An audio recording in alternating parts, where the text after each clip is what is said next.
All right, let's get one of these in.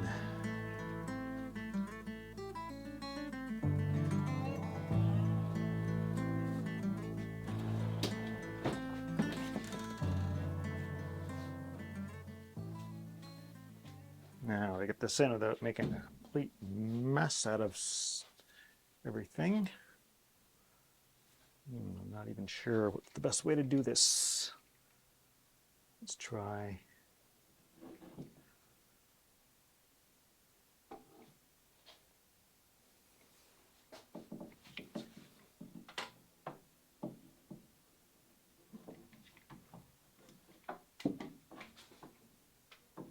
Oh man. And that was a dumb idea.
Nice.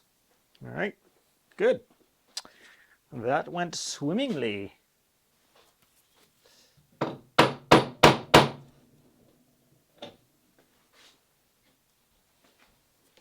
Cleanup's going to be fun. Or not. Now to just butter up the other one and get it in too. Okay, we're going to fasten our gunwales together. I'm going to do a combination of screws and ring nails. I'll use screws at the frames and at the very ends, and I'll use ring nails in between along all those areas of blocking. So let's just talk about a screw for a second. A screw has got three basic elements. It's got a shank diameter, which is like the overall diameter of the wire that they made the screw out of. It's got the threads on there, which has been cut away from that shank diameter or that wire diameter. And then it's got a core diameter, which is the inside of those threads. So whatever's left of that raw material after they've cut the threads away. And on good screws, those are cut away. On cheap screws, they're just pressed in. You don't want those. We want ones where you can see that a machine has cut away that material. The way I like to pre-drill for screws is I like to pick a drill bit that matches my core diameter. The way you do that is you take your screw, you pick a drill bit you think is right, you hold it up to the light, and you see if you can see the threads protruding past that drill bit, and hopefully you don't see any of the core of the screw protruding past that. And in some cases, say if you're doing Purple Heart, you probably even want that just a hair bigger than the core diameter of the screw. So that's the first part. I will follow it up either with a clearance hole, which is sized for the shaft or shank diameter of the screw, or I'll go right to a tapered bit. If the bit is sized right for the screw, the bit itself, the tapered bit, has got the same diameter as your shank. It's not always exactly right on the money. In this case, mine is just a hair smaller than it needs to be. So I'll drill with this, but I'm going to open it up a little bit with this. And the reason we don't just go with this alone is because it doesn't do the best job. It's, I mean, you're getting good holding power for about the first quarter of the screw. the middle portion, the middle third, almost isn't doing anything because this diameter is oversized. It's about the same size as the shank, and so we're losing the holding power through a good half of that screw if we rely on just the tapered bit. So if you can undersize it, then that's fine. And that's in softer woods, I tend to undersize them and just go with that. Drill a clearance hole for the end, and you can squeeze it through. In real hardwoods, we've got to be careful because it's very easy to shear these off. They're strong once they're in there, but getting them there is the tricky part. They can shear off a little bit easily.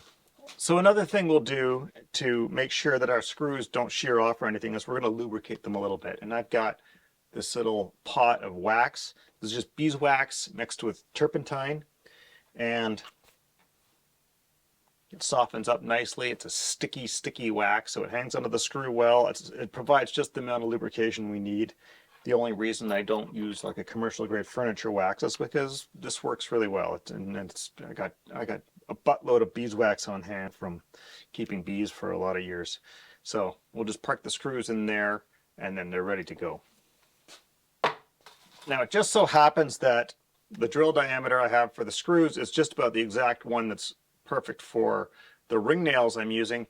In fact, I found on my first couple, it was almost too tight. The ring nails would start to bend on me a little bit as I was driving them into the oak. So I actually need to do a clearance hole, at least for about part of the depth of this, in order to keep it from bending over on me. And that's just an annoyance, because considering a nail is supposed to be faster and easier, it kind of is, but in a way it isn't. All right, so let's drill some holes. I'm just going to start by running down the boat with just my first drill bit here, the core diameter, and just drill all of my holes.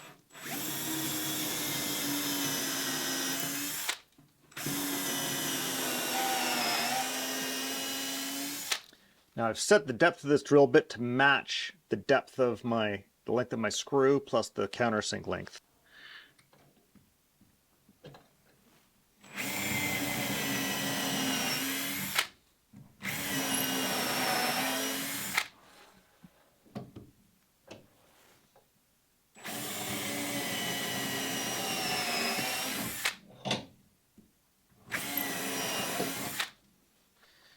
My clearance hole for the nails.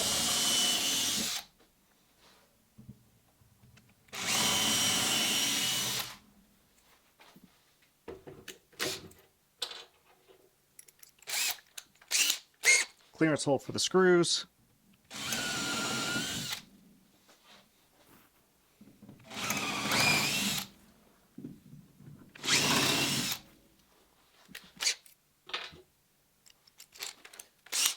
Now my countersink, because I've done all that drilling, the countersink is going to go really easily.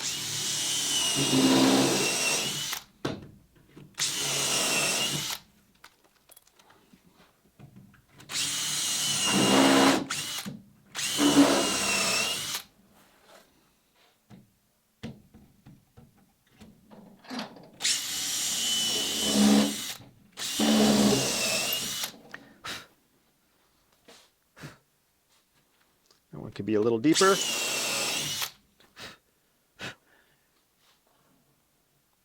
Remember, we want our countersink depth to be about half the diameter of the countersink, and that's so that the plug has got enough meat to hang on. We need the walls of that plug to be about half that diameter deep.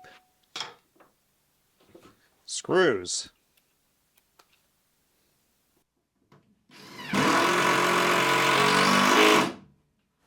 Don't overdo it.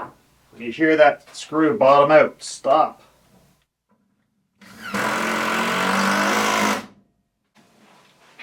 Okay, now nails.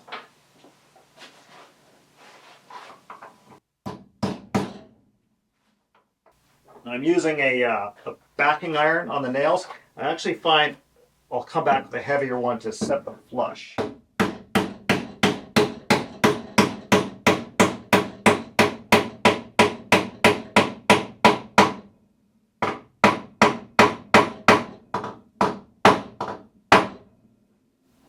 It's holding up on me. Yeah. Now it's tricky trying to tease a ring nail in that is not cooperating. It's dodgy. First of all, you got to try and straighten it. You can switch to a heavier hammer and try and get it to sneak past the bendy bit. If you have a nail that's starting to bend over on you, it's really important that you try and counteract that with your blows carefully. Try and aim for the opposite side of the bend and correct it as you go.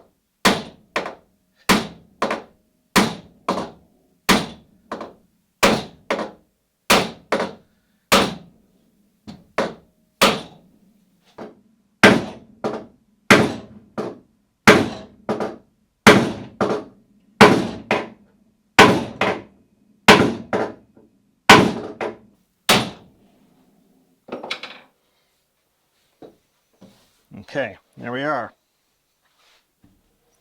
So I'll just plug all those later on. I'm just going to go down and I'll keep drilling the way I've done on this little batch, and we'll get it all fastened in, and then we can start shaping. All right, now we get to have the fun of fairing out the shear. I think I'll start just by dialing in the breast hook and the quarter knees, because those are closest to finished, and the rest of it's just going to fare right into those. I don't have to do a lot of work with those. Mostly it's just that last little bit where they join the rub rails. I think I'll probably use scrapers mostly for that. Up here at the breast hook, I think I'm going to have to roll the gunnel down a little bit to make it fare in properly. It's going to have just a little bit of a dip in there, I think, just to sort of give it a sort of a gentle S curve, but not a lot. And at the transom, we're just gonna just dub it off so it just falls right off the edge of the boat there. In between, it's going to be mostly a belt sander, just going down, mowing down all the tops of this blocking. If I had been more clever, I might have made sure all this blocking had the grain oriented in the same direction, and I could do a lot more by hand with a plane. But I didn't do that, so we're just gonna belt sander it and hope for the best on that. We'll finish off with some long boarding, not a lot of it though. And let's remember, Joe wants me to put a hardwood cap on the gunnels as well, not the whole thing, but just sort of the stretch of distance between the both oarlocks that are going to go on here. So we'll have probably about, I don't know, a 6 foot long cap around the midships area. So I really only have to worry about the finish being nice sort of towards the ends. In the middle, it's just going to be covered with the cap anyway. So first we'll just worry about leveling it off, and then afterwards, then we'll worry about adding some contour to the edges here. It's far easier to see if you've got a nice fair line if there's a crisp edge along it. Once that's established, rolling it over is just, it's easy peasy.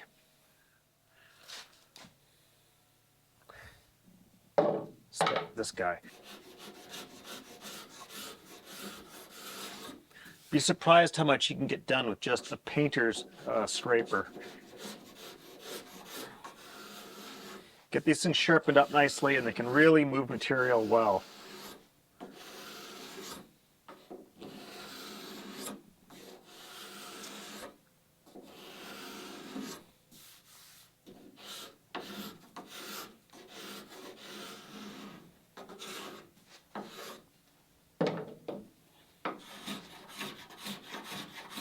I can feel that one is not sharp enough right off the bat. There we go. A bit better.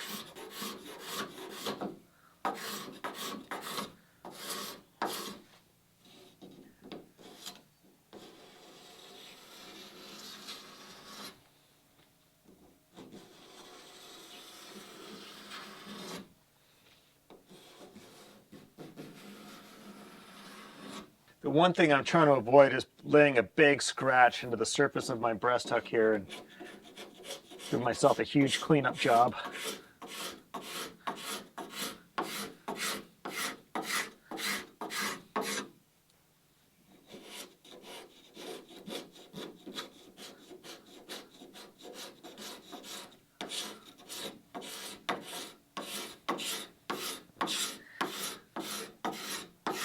I'm just going to be at it like this for a while. It's not going to be any different from start to finish. Just slowly working my way down. playing with the different scrapers I have and trying to get this glue line here to basically flatten out or fair in or get so that you don't really feel it being there.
Now that's never happened.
Look at this mess. I kept breaking belts. I'm still not 100% sure why. I thought it was just this sander, but then I tried my other sander over there, my old belt sander, and it was doing the same thing. I think what was happening is the belts probably were warming up quite a bit because of the oak, and I think they're just the joint in the belt was catching on the sharp edge here in the oak, and the oak is just hard enough that it was just peeling them right off. It was very annoying, to say the least. Anyhow, we got it done.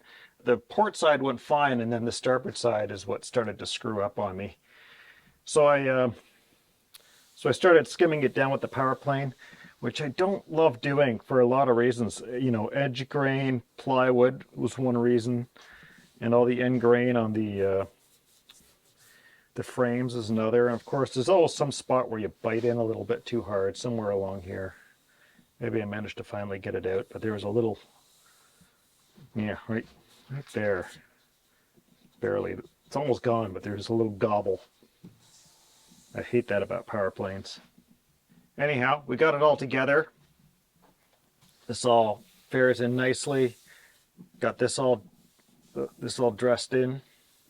This is always the hardest thing to do, to try and marry up a curve with something that's mostly straight.